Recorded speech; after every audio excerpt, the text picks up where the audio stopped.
என் அன்பு குழந்தையே, உன்னை என் பாதையில் இழுத்தது நானே. பிறகு ஏன் இந்த அழுகையும் கலக்கமும் உனக்கு? என் பாதையில் நீ பயணிக்க வேண்டும் என்ற தருவாயிலே உனக்கான சோதனை காலம் ஆரம்பித்தது.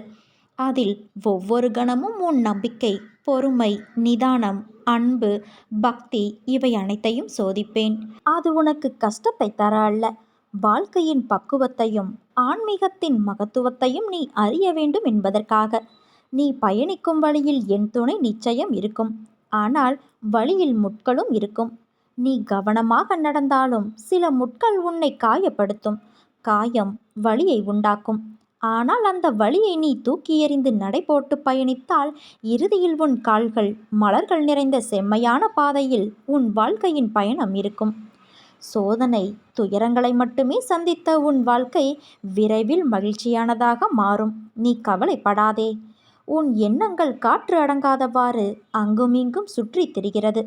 அதை நீ அடக்கி நேர்முகப்படுத்தினால் போகும் பாதையும் சேரும் இடமும் நல்லதாய் குழப்பங்கள் சூழாது அமைதியான நிம்மதி தரும். உன் வாழ்க்கையில் வேண்டாத விஷயங்களை நீ தூக்கி கொண்டு நடக்கிறாய். பிறகு எனக்கு ஏன் இந்த சோதனை என்று புலம்புகிறாயே? உன் எண்ணங்கள், யோசனைகள், அணுகுமுறைகளை மாற்று. உன் வாழ்க்கை அழகான பூங்காவனமாய் மாறும். உன் எண்ணங்களை பொறுத்தே உன் வாழ்க்கை இருக்கும். அதனால் உன் எண்ணங்களும் யோசனைகளும் உயர்நிலையில் இருந்தால்தான் உன்னால் வாழ்க்கை பந்தயத்தில் ஜெயிக்க முடியும். உன்னை ஜெயிக்க வைப்பது என் கடமை, என் உறுதிமொழி. உன்னோடு எல்லா நேரத்திலும் நான் இருப்பேன். இப்போதுள்ள எல்லா கஷ்டங்களும் உன்னிடமிருந்து விடை பெறுகின்றன. உன் துக்க நாட்கள் முடிந்துவிட்டது.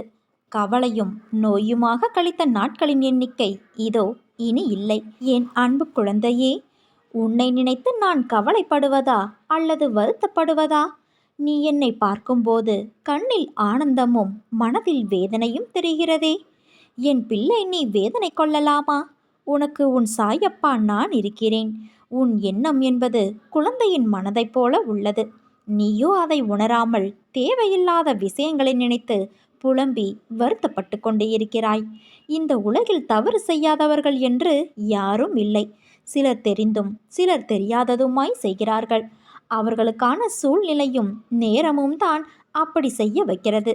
கூடவே அவர்களின் வினைப்பயனும் சேர்ந்து கொள்கிறது. செய்த தவறுக்கு மனவலியும் வேதனையும் அடைகிறார்கள். உன் மனதில் ஏற்படும் மனத்திற்கும் உன் சாயப்பா நானே பொறுப்பு.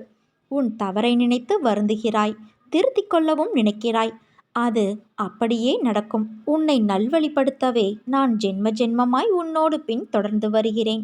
அதை நிறைவேற்றியும் தருவேன். இதுவரை செய்த பாவங்களை மன்னித்து உனக்கு புது வழியை காட்டப் போகிறேன். நோயற்ற வாழ்வு வழங்கப் போகிறேன். விரைவில் நல்ல செய்தி உனது செவிகளில் வந்து சேரும் என் தங்கமே. நீ நம்பிக்கையோடு இரு, நல்லதே நடக்கும். சாயிருக்க பயமேன்.